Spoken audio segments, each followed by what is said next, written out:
Барлықтарыңызға сәлем. Бүгін біз Корей дорамаларында өте жиі кездесетін паджон блинчигін дайындаймыз.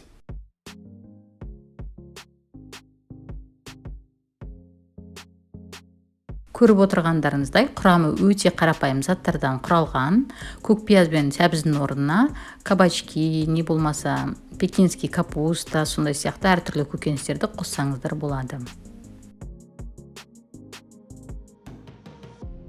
Көк пиязды осындай бөліктерге бөліп шығамыз, ал чеснок пен сәбізді үкіштен өткіземіз.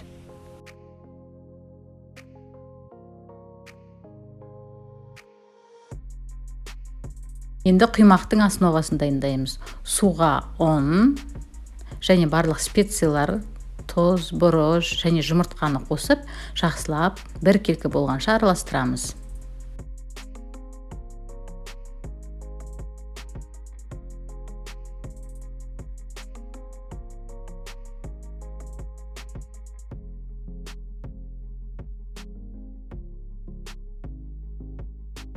Оның үстіне барлық туралған көкөністерімізді қосып, жақсылап араластырамыз.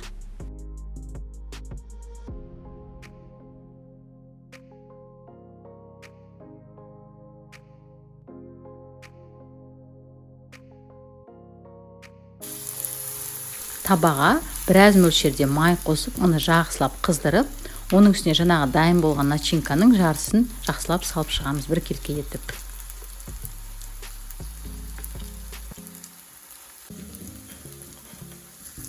Содан соң екі жағынан да дайын болғанша 3-4 минут қызарғанша қорып шығамыз.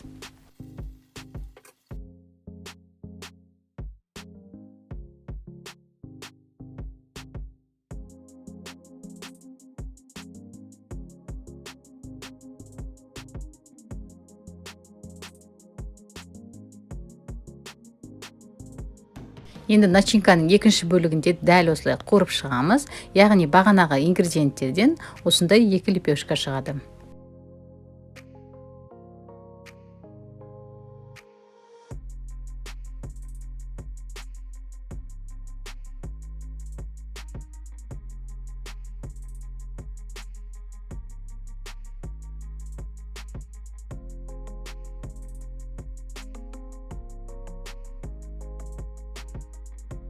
Иісі мен түсі өте керемет болып шығып жатыр. Қазір дәмін көреміз.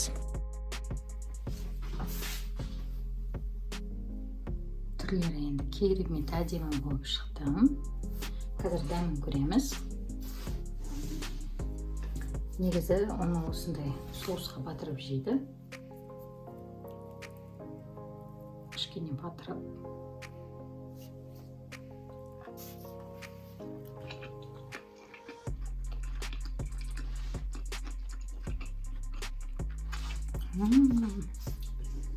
Прям сочный болып шықты бүгін. Мынаны жүр үзе алмай тұрмын. Екені. Үзе алмасаңыздар, пышақпен бірдеңемен үзген дұрыс сияқты.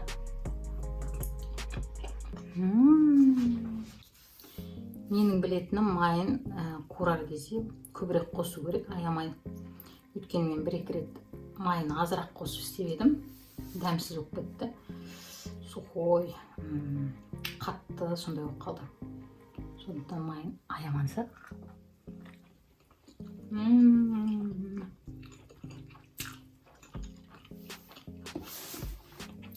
Соусқа міндетті түрде батырған дұрыс екен.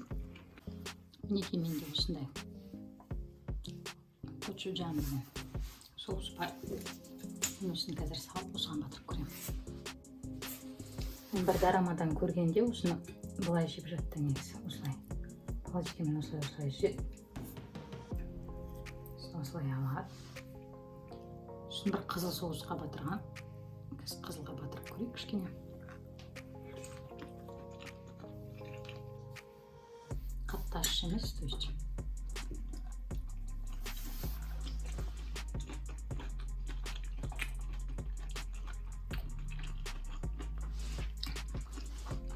Винегрет мама, да? Он же не сочетается вообще. Соевый соус пендурсик.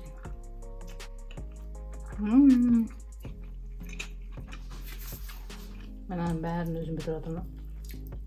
Көргендеріңіздей өте қарапайым заттардан жасалады. Үйде дайындап көрсеңіздер болады. Назарларыңызға рахмет.